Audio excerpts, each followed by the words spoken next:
à la NFT Paris, comme toujours, avec Sacha. Et avec Max. Aujourd'hui, ils vont nous présenter leur projet, c'est ça? Vous êtes lancé dans le Web3, enfin dans cet univers-là, donc vous allez nous développer votre projet, tout simplement. Exactement. Donc on va présenter du coup Minder. Alors moi je suis le cofondateur. Cofondateur aussi Max, mais moi alors du coup je m'occupe plus de la partie design, expérience utilisateur, et je pilote un petit peu toutes les opérations aussi en interne. Ok. Et qu'est-ce que c'est en gros ce projet? Alors Minder, c'est une promesse simple, c'est celle de révolutionner l'apprentissage, l'éducation dans un premier temps en France, et puis après de pouvoir expandre à l'international. Ok. Et toi, qu'est-ce que tu fais en gros chez Minder? Et moi, je m'occupe de tout ce qui est stratégie, vision, community building et puis partenariat ou même réseautage avec des gens principalement anglophones et dans l'international. Ok, voilà. Grave sympa. Et ça fait combien de temps que vous êtes lancé avec cette boîte Minder? Alors là, ça va faire un petit peu moins d'un an. On était sur une vision assez large, celle de révolutionner l'apprentissage sur 3 thématiques. La première, c'était celle du problème du temps. On sait qu'aujourd'hui, les gens ont une concentration qui est très limitée. Il y avait aussi la problématique d'argent. Donc, dans certains pays, on a des formations ou des cursus scolaires qui sont extrêmement chers. Et la dernière, je ne l'ai plus. Peut-être que Max, tu l'as. Je crois que c'était sur donc le temps. Alors, la concentration, j'en ai parlé. L'argent et la récompense, le fait qu'il y ait trop peu de récompenses et qu'on ne se sente pas assez valorisé, le manque d'expérience et de concret. Ok, super. Voilà. Et c'est quoi les next steps un peu? Là, vous êtes combien dans l'équipe par exemple? Alors pour l'instant, on est 6. On a donc un dev qui a pour l'instant développé le site internet. Donc ça, c'est vraiment la première chose qu'on a sorti, qu'on puisse avoir une vitrine et pouvoir présenter du coup un petit peu les différents aspects qu'on souhaite aborder. On est en train de développer une application totalement décentralisée, application mobile.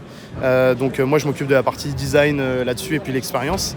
Et pour l'instant, on en est à là. Les next steps, Max, peut-être que tu peux en parler. Donc au cours de la réalisation de l'application, création, etc., on s'occupe aussi de faire une community building, donc vraiment de récupérer un maximum de personnes dans la communauté, parce que tu sais, le Web3, c'est vraiment community first, etc. Et donc on est vraiment en train de semer des graines sur Minder dans l'ensemble du monde entier, en leur disant qu'on va révolutionner l'éducation. Après, il y a plus ou moins de personnes qui dans notre funnel marketing, qui viennent ou pas. Donc moi, je me balade sur Twitter, on se balade aussi sur LinkedIn. Donc voilà, on sème des graines. Si les gens sont intéressés, ils viennent rejoindre le Discord. Et puis s'ils sont plus intéressés, ils peuvent après rejoindre des programmes d'ambassadeurs pour vraiment avoir des récompenses au fur et à mesure et nous aider à étendre le projet et puis à snowball le projet. Ok, ça marche. Moi, par exemple, demain, j'ai envie de rejoindre cette communauté-là, enfin, c'est-à-dire prendre des cours, par exemple, via Minder, vu que vous proposez des formations. Comment ça se passe? Eh bien, pour l'instant, tu ne peux pas en prendre. Non, pour l'instant, tu ne peux pas en prendre. Et en revanche, on a des canaux Discord privés exclusifs où effectivement, on commence à donner un peu d'advice, de conseils dans le Web3, de copywriting, comment s'en sortir sur Twitter, etc. Mais dans le futur, le but, c'est on aura une grosse phase de prospection de créateurs de contenu. Parce que je ne sais pas si tu vois sur Twitter et Instagram, ils commencent à rémunérer les créateurs de contenu. Donc les créateurs de contenu sont vraiment en recherche d'être rémunérés. Donc on va aller chercher tous ces profils-là. On va leur dire, si vous voulez, vous pouvez faire un contenu en moins de 10 minutes et vous serez rémunéré en fonction de la qualité de votre cours. Et donc, au fur et à mesure, il y aura des gens, même des étudiants, qui pourront faire leurs propres cours et ils pourront donc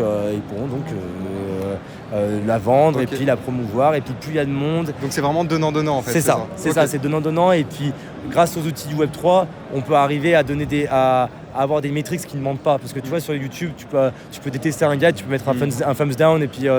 sans raison, alors que là, si tu regardes la vidéo jusqu'au bout, c'est positif, tu vois. Parce que là, c'est-à-dire que la personne, elle a été captée pendant tout le long, et au moins, ça mettra du bonus pour le prof et pour avoir des multiplicateurs de gains et de récompenses si sa vidéo, elle est cool, quoi. Enfin, son information. Ok. Merci beaucoup, les gars. C'était super clair et un plaisir de vous retrouver un de ces 4.